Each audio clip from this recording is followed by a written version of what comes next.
My name now is Betty Eki, but I started out as Nakashima, Betty Nakashima, September 11, 1915. But we had a nice life. Even with the war, we managed. And what I lost more was the people who said they were my best friends.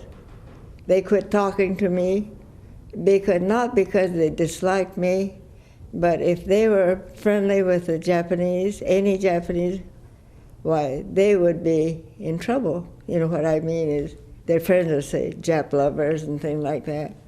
And so they told me, they said, Betty, we love you just the same, you know.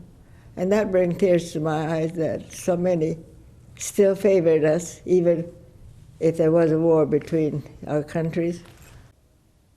I would say that internment camp that you might read about in the movies or see in the movies, they are a little exaggerated, and maybe not, but maybe we were just fortunate enough to be in the camps that we were. We'd hear once in a while, did you hear somebody got shot because he was trying to get out of there? But that might have been just a talk. But I don't know how the others felt, but I thought I was living pretty good. In Tule Lake, why, we didn't have too much because we just had a cabin, you know, a barrack and a room in the barrack. But no matter where you go, you make the best of it. And so the people who had money, I don't think they were any worse off than we were.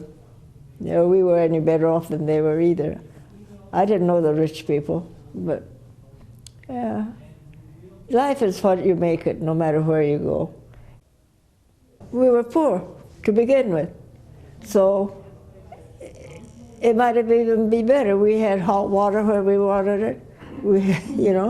We had a big laundry. I didn't lose anything big. The only thing I lost was what we call my own home.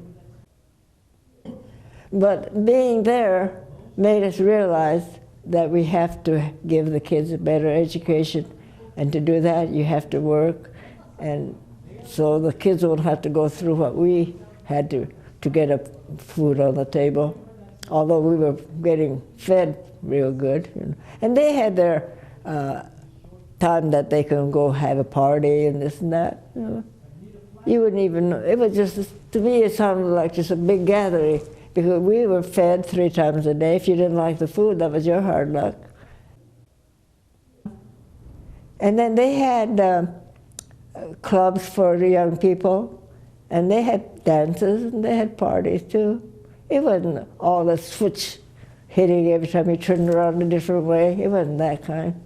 I think the people were all asked not to mistreat us, because a lot of us were, you know, citizens. We're still citizens. But in a way it was for our protection. Because if you had a neighbor who didn't like you, he could set a house on fire every day just to get rid of us. So I worked as a laundry, take all the bunkhouse cooks and the cooks' aprons and caps and jacket, and did their laundry. And so I got paid $18 a month, and Frank, he got about that much too, but he didn't stay in the camp very long. He heard the work on the roller, so he left right away, early. But I didn't see anybody who was unhappy. I think the unhappy people would have been unhappy anywhere, you know. I think now like us, if Frank could have stayed as a grocery clerk, maybe that's all he'd be now, or maybe own his little grocery store. But no, he worked hard, and they all worked hard. All the Japanese worked hard. And then there were young ones who, you know, like to put on shows and stuff like that, so we had entertainment. But we were not mistreated. I don't regret it. We were just lucky that we were treated the way we were.